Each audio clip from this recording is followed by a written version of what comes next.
When a Sunday school teacher reports a robbery, police begin an investigation that exposes a horrifying secret. As the investigation deepens, it reveals a crime so disturbing, it would scar the city of Tracy forever. This video footage of 8-year-old Sandra Cantu was recorded just minutes before she went missing from the trailer park where she lived with her mother. Sandra was loved by everyone in this community, as she would spend her days running around the park and playing with the other children. The police had no leads as to where the child was, but then they received a call about a suitcase that a passerby had found at the edge of a stream. Inside the suitcase, investigators found Sandra's body. The police had no clue as to who the killer was. But then, Sunday school teacher Melissa Huckabee, who lived a few trailers down from Sandra, reported that a suitcase had been stolen out of her vehicle. The police immediately asked her to come in for an interview. I have some photos I want to show you. One of your suitcases was missing or something, or what was it? Was stolen. Was stolen? Yeah.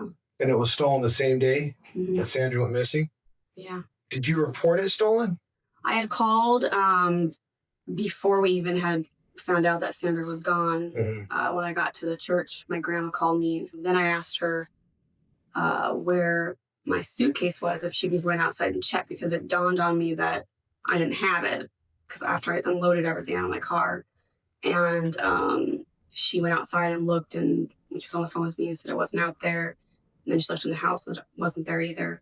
So then I told her, I asked her if she thinks that I should make a report, and she said, yeah, because there's a lot of stuff that's been missing in the park, like things that get stolen. Like thefts and stuff? Oh, yeah. My grandpa's tools. So then all of his nice tools were just stolen out of his shed. And your daughter, I guess, was pretty close, right? And you mentioned to your daughter, Madison was really, really close with Sandra, and we're trying to, talk to as many people as we can to help us out in this investigation, and so we just plain putting it out that we need your assistance in however way you can help us in figuring this whole thing out and figuring, what happened and that kind of thing. So I want to show you a picture of two different pieces of luggage. One's a black suitcase and one's like another piece that possibly could go with it or something like that. Okay. So tell me if you recognize either one of these or if they look like yours. Take a look at this one right here. I have that one. Okay, that's one? Yeah. Okay. The detective shows Melissa a picture of the exact suitcase Sandra was found in, and she confirms that it does belong to her. Did you buy it by itself, or did you buy it with other pieces? I bought each item separately. Okay. That one, to be honest with you, I don't remember if I bought that because they were all on clearance. Mm-hmm. All right. Nobody's found it yet so far? No. Nobody's told you in the park that they saw it or anything like that? Mm-mm. I asked a bunch of the kids that I knew that were... Investigators found it strange that she reported a missing suitcase on the same day Sandra went missing, but they had no evidence proving she was involved, so Melissa was allowed to leave. Later that night, the community held a vigil to show support for Sandra. During the event, Melissa approached an officer who was attending and presented him with a note she said she found on the sidewalk. The note claimed that Sandra was put into a suitcase, thrown into the water, and it gave the location of the suitcase. What's interesting is the police had not yet revealed that Sandra's body had been found. This raised a red flag with the detective who had initially interviewed her, so he asked her to come back in for a second interview the next day. Melissa begins by telling the detective that she went to school for criminal justice.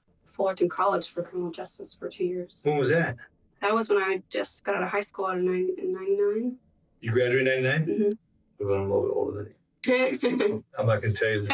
You said 99. Well, you don't look older. So. Yeah. No. You're not married anymore, right? No. So where's Madison's dad live, your ex-husband? I think it's Topeka, Kansas. He became violent. Oh, really? Yeah. So I was like, peace out. Well, it's probably better if, you guys, if their relationship wasn't functional, that you guys split up. What were you doing ride-alongs for? I was interested in becoming patrol. Oh, becoming a cop? Mm-hmm. I wanted to do forensics, but I wanted to be a patrol officer first. What made you give that up?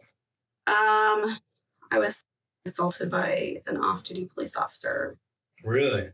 After spending about 20 minutes making small talk, the detective decides it's time to get down to business. He realizes that Melissa is interested in forensic science, but what he doesn't know is that Melissa used that knowledge to try and hide the horrifying things she did to Sandra. Starting with the suitcase, the detective will continue uncovering shocking evidence that will eventually lead to an even more shocking confession. I just want to talk to you about the suitcase and what you know about Sandra and that whole thing.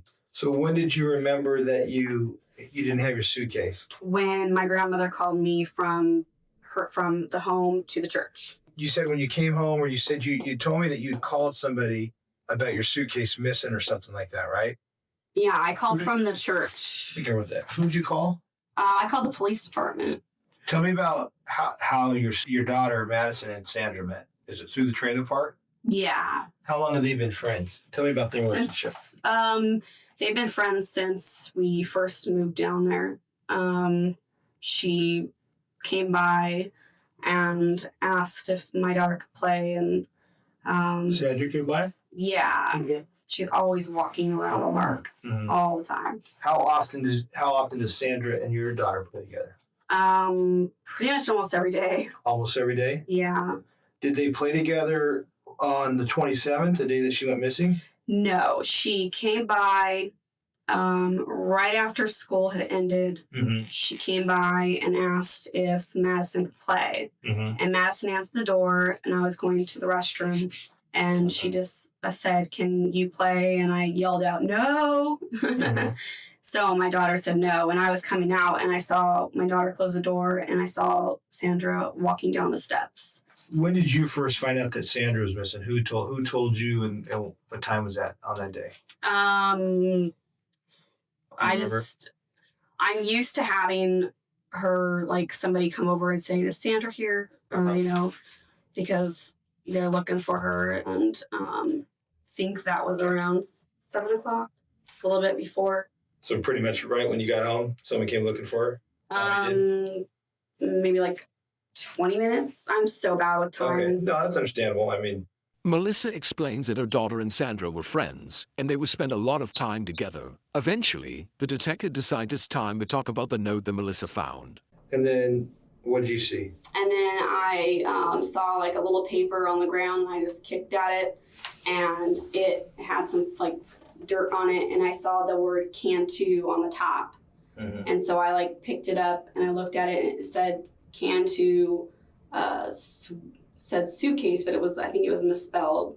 This is something, and I ran to the police officer, and I told them that they were at the front entrance. And so I ran to the police, and I told them I was like... Did you take the note with you, or did you... No, I left it there. You just dropped it? Yeah, because I know, like, fingerprints. Told them that I saw the note, and they were asking what it said, and I was trying to, like, tell them, but I could barely even breathe. And I remember I sat down right where the mailboxes were, and they were waiting for somebody to come to flip it over, and they were trying to calm me down, and because I was, like, hyperventilating, and... When a murder suspect emphasizes how shocked they were when they learned the victim was dead, it's rarely accidental. In interrogation psychology, this is a deliberate narrative move, meant to steer how the detectives perceive them. Melissa wants the detective to know how devastated she was when she found the note, but he isn't buying her lies. So you were pretty upset? Oh, I was hysterical. Were you crying? Yes. You were? Yes. All right, and then where did you guys go after that? Who took the note? Did you keep the note, or did... No. They took it. No. They got like a evidence bag, and they put it in that. Did the note say something about a suitcase? Yeah, it said Cantu, suitcase, water, and then 2 different names. Was it upsetting you that you found the note, or what was upsetting you? It was what upset me was the fact that she was gone and it had been so long, and also that note. And just, like, the thought of something happening to Sandra, it just, like, really upset me. When you saw it, was it face down or was it face up? It was face up. It was face up? Mm-hmm. And you said it's the Cantu part that caught you? Yeah, when it said Cantu. What did you think when you saw it? I thought I just was sick to my stomach. I thought, like, this was something that the police needed to know, because maybe that was where she was. then afterwards, I'm like, why would somebody write a note? Is it somebody that saw my suitcase being stolen? But why would they not say something? What would they have to hide? So, I mean, that was like afterwards. But, I mean, when I got down to the part where it said in stolen suitcase. Did you find that kind of weird that your suitcase was stolen the day before? Yeah. And that note was talking about a stolen suitcase? Yes. And did that trip you out, or what were you? Yeah. What was the thought? That it really tripped me out because it's like that's kind of a weird coincidence. Yeah, that's kind of what I thought too when I read it. When it was first shown to me, I thought that's kind of weird. And then the fact that I find it, of course, that was like kind of bizarre to me as well. How I said, well, my suitcase is waterproof, so I hope that, she's okay, and I hope they go and try and find her. And who wrote this note? I have no idea. Who do you think wrote this note? I mean, if you had to speculate or estimate, or looks like a kid wrote it. Why do you think a kid wrote it? Well, because it's misspelled and the penmanship, and then we just had the visual. Looking back, maybe somebody at the visual maybe knows something, or maybe the person that did it maybe had a guilty conscience or something. Hours before Melissa's second interview, the police department would have a press conference where they would make it known that Sandra's body had been found. The detective shows Melissa a picture of the suitcase Sandra was found in to confirm it was her suitcase. Do you find it ironic that you found it and your suitcase was gone? Was that just kind of trippy to you? Yeah, that was very trippy to me. And you've never found your suitcase to this point? Mm-mm. Have you ever seen a picture of the suitcase that Sandra's found it? Have I seen a picture of it? Just like the aerial view and like an up-close one on my phone that my mom had sent me. I'm showing you. This is the suitcase. That's the suitcase that you guys found? That looks like my suitcase. And this is that little pond or irrigation area. That's the side of the, bank or dirt that she has found it. Makes me nauseous. That picture makes me sick to know that she's in there. Help me understand how Sandra Cantu ends up in your suitcase. Well, my thinking is that somebody stole my suitcase and used that to put her in, obviously, to hide her in. I don't know.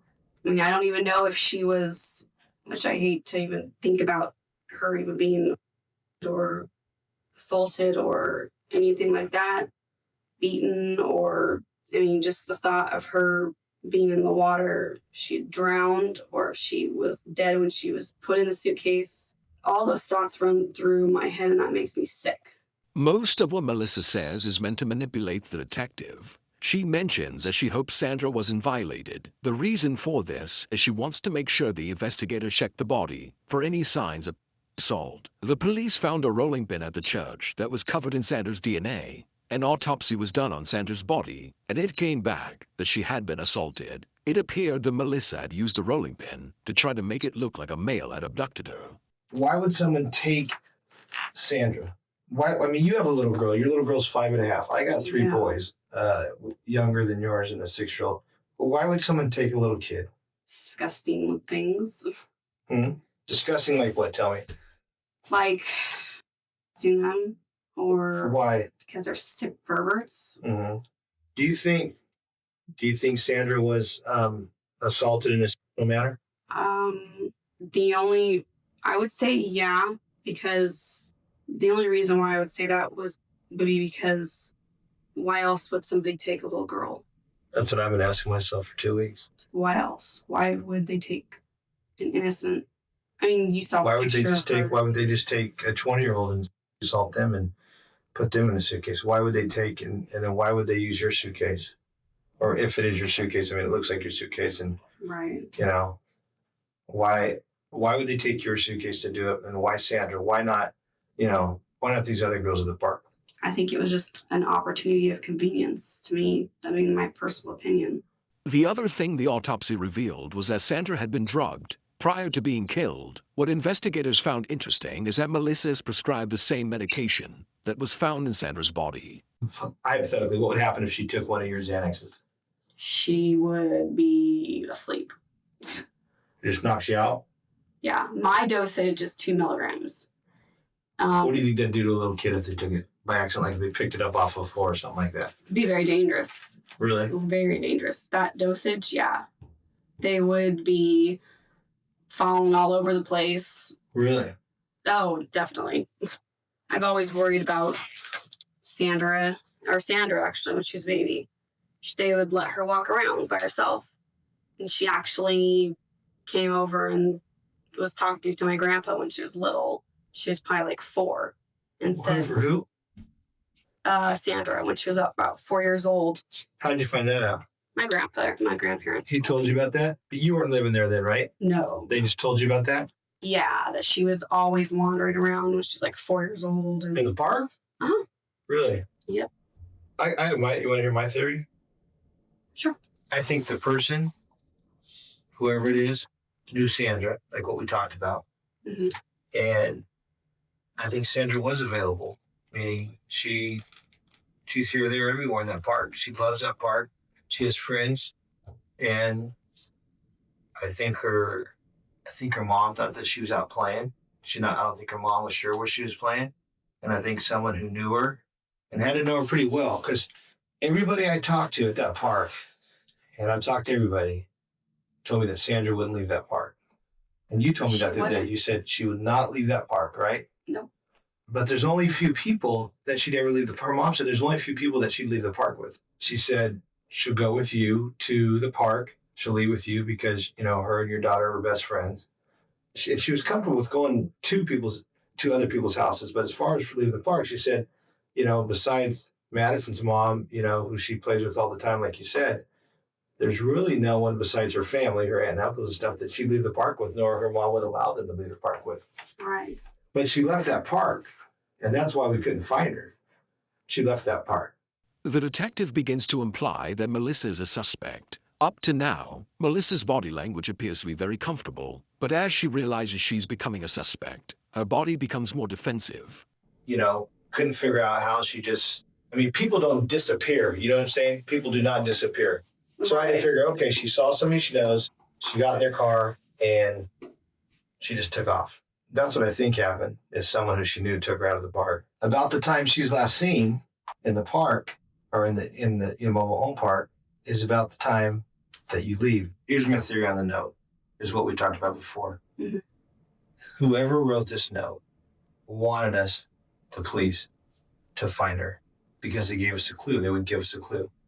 It was there for a reason, the note was. And there's a reason why you found it. And there's a reason why you gave it to us.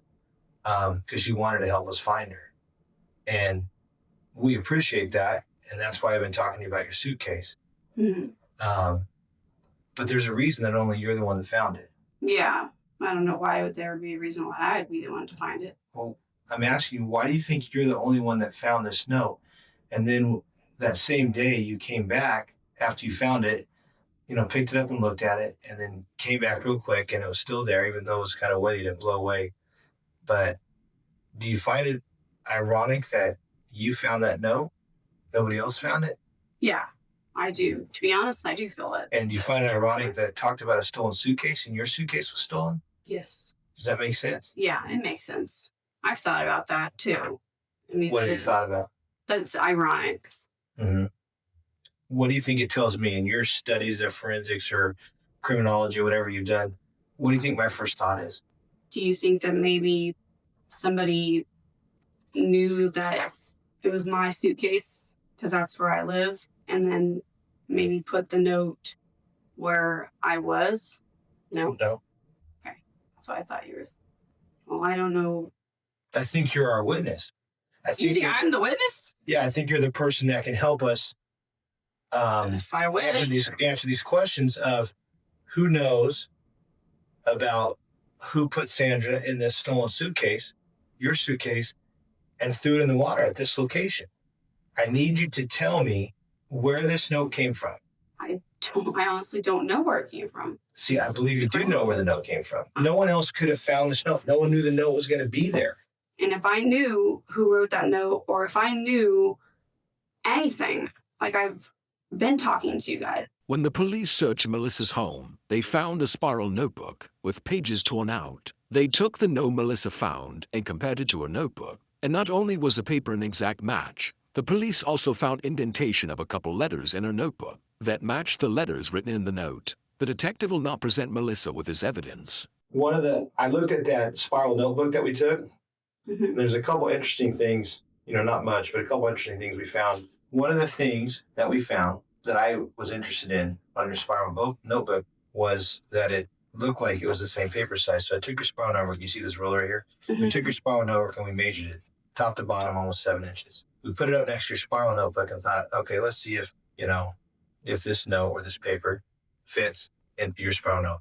Exact same size. I took this piece of paper and I went through the spiral notebook and I took this piece of paper, and as I was going through your notebook, I was flipping through it and I saw this one page. If I write really hard, can you see that T under it? Of course. Okay.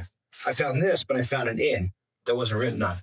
And I took the paper and I put it on it and it covered up the N. Mm-hmm. Exact same design.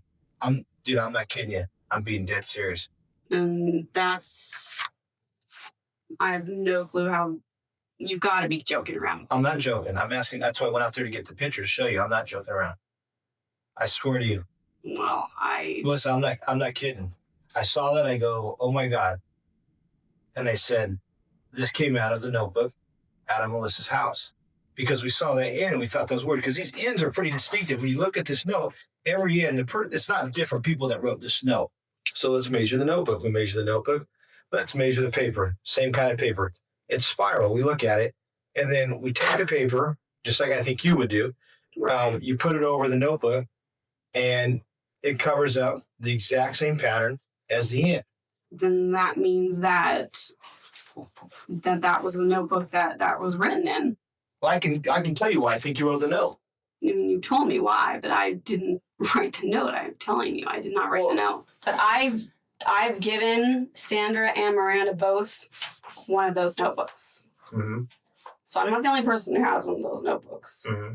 But you said that you found that notebook in my house with the letter N indented that covers the letter N from the word thrown on the exact same location of the paper, and this paper would fit right back in there, right above where the letter N is indented, and it would cover that up. It wouldn't be sitting in between these two words or anything like that. Same exact design, pattern, everything of that letter.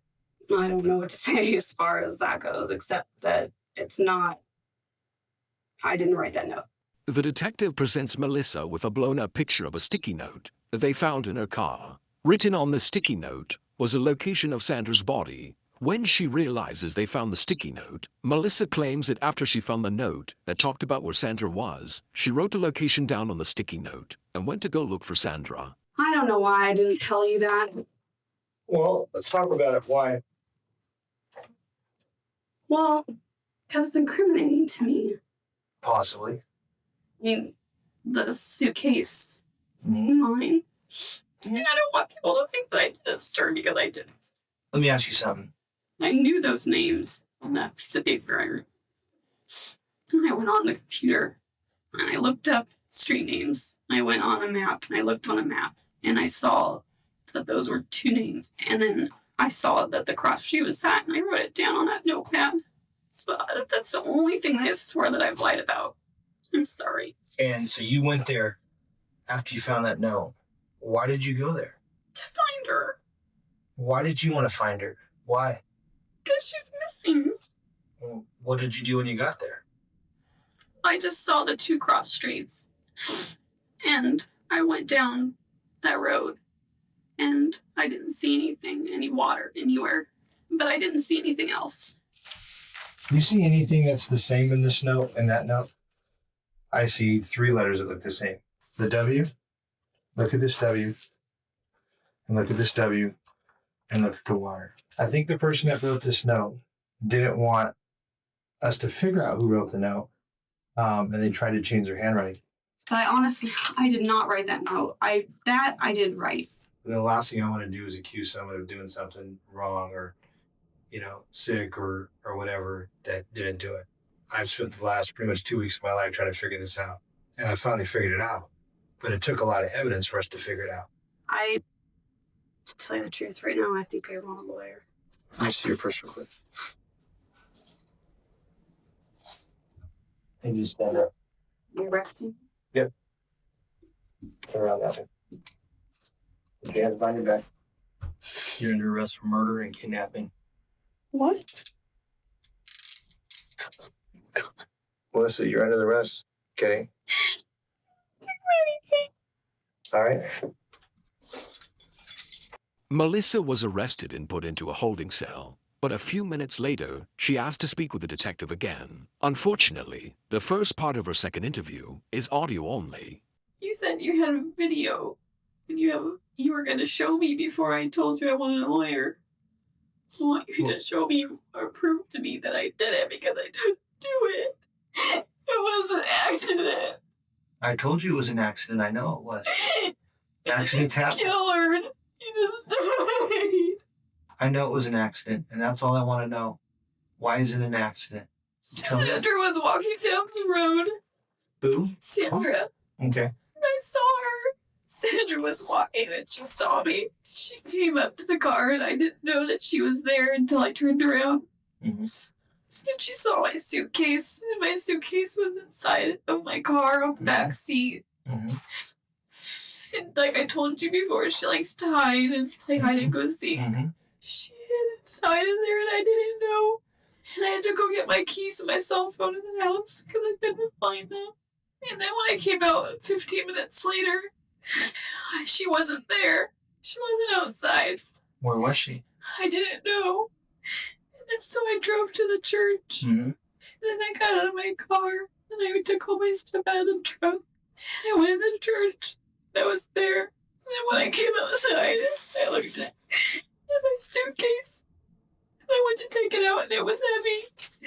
And she was in there. And she wasn't breathing or anything. What did she look like? She looked pale. I hear voices. Mm-hmm. And they told me What did your voices tell you? that I killed her. I couldn't live with myself if I killed her. Sandra didn't climb into that suitcase by herself and zip it up. She did. No, she didn't. She didn't get in there by herself. I know. Tell me how she got in there. She got in there by herself and then she told me to zip it up because she was going to scare Madison and Miranda. But when I went into the house, it was like a half an hour. I forgot about her. I just thought that the girls would come out and that I was going to tell them to open the suitcase up. And she was going to jump out and scare him. I didn't know she couldn't breathe in there. I swear. Nobody did her. You know what happens when we get people, right? When they're dead, we go take Take them an to the autopsy, of course. And what do you think we're going to do with the little girl who's found in a suitcase? Check for that. Mm-hmm. The only reason why I said that before was to steer you away. But I'm telling you the God's honest truth that she was not. She was too. We got our evidence back, but she wasn't by a guy. No, that's just sick. I didn't, sir. I swear. The only thing I never told you was that I had gotten the cup of water and put a whole bunch of my pills in it Mm-hmm. and tried to make them dissolve. And then I took a drink and I spit it because it was disgusting tasting. Where'd you spit it at? It landed on her. Landed on her? Yeah. Where at? I don't know, like inside the suitcase. Inside the suitcase while she was in there? Like on the bottom part, like by where her feet were. Melissa tries to explain how her medication was found in Sandra's system, but, like everything else she is saying, it's obviously a lie. Now that they have her confession, they have to show that she intentionally murdered Sandra. They already have evidence showing Melissa drugged her, but they also found an article she saved on her computer about a similar case. We found an article on one of the computers, I'm not sure which one, but it was about a 4-year-old girl that was arrested by her grandfather and put in a suitcase in Israel, and she was found in a body of water 2 weeks later. That's weird. Because I did that. You could ask my grandma. Who would have researched that? I told you nothing's going to change the outcome now. I'm just searching for some answers. I can get you the article. We printed it out, but it was kind of weird. It was kind of similar to this case. everything I did as right now is what I told you. I got a hard time believing that Sandra wouldn't try to fight her way out of that suitcase when she was in there in the back of your car. You forgot? Yeah, Are you sure? I'm positive. One thing I want you to know is I did not her. How do you feel now? Worse or better? Worse. Worse? Did you feel like it was something that you had to get off your chest? Yeah. So how'd you get her to get in the suitcase? She wanted to get in there, and she told me that she wanted to hide in there and scare the girls, and because I told her that Miranda was in the house. But you were getting ready to leave to go to the church. You said you were in a hurry, so why would you let her get in the suitcase? Just because she was going to scare the girls. Did you go back in the house and get the girls after she got in the suitcase? I was going to. And when I went in there and I was looking for my car keys. And you couldn't find them? Uh-uh. Did you really not find your car keys, or did you purposely leave those keys there with your purse or your Cell phone? No, I really couldn't find my car keys or my cell phone. My cell phone's always like attached to me. It's like glued to me. I never leave anywhere without it. Why didn't you just call 911? I was panicked. I don't know why. Did you not want Sandra to be alive? No, I wanted her to be alive, but I knew she was dead. My God, I'm a freaking psychopath. What if I told you someone saw you leave the complex on video with her sitting in the car? I would say that that's not true. What if I could go get him for you right now? I would say bring it on, because I know for a fact that she was not in the front or in the back seat of my car. Where was she when you drove down? She was in the suitcase. Who assaulted her? I don't know. Someone did. I'm not making this up. I'm not trying to make this any worse than it is. Oh, I know. Someone assaulted her. If it wasn't you, it was someone else. The problem is you're probably going to get stuck with it at trial. I hope not, because I didn't do it. I have no reason But to. you did everything else by yourself. No one was at the church. I know. Maybe you, for a minute, because the world was spinning, and it would have been for me too, they thought, you know what, if I can pin this on a guy, I'm not going to be responsible for this. Did you expect to get caught at some point? I was expecting to turn myself in. Did you realize it was close? Yeah, I knew when the police on the news, when they said that they were going to make an arrest, I was waiting at the house. You understand what's going to happen now, right? You're going to have to go to our jail. You understand that? Yeah. In the end, Melissa was charged with kidnapping, first-degree murder, and assault. Realizing that she was about to get the death penalty, Melissa accepted a plea deal where prosecution would drop the assault charge in exchange for a guilty plea. Melissa was sentenced to the rest of her life in prison. As for the reason why she did it, only Melissa knows. There are many theories, the main one being Melissa was an attention seeker, and she loved to be at the center of any drama. Melissa may have killed Sandra to create a situation where she would receive attention. Another theory is Melissa saw how loved Sandra was by the community, and it made her jealous. I'd love to hear what you think her motive was, so please share it in the comments below.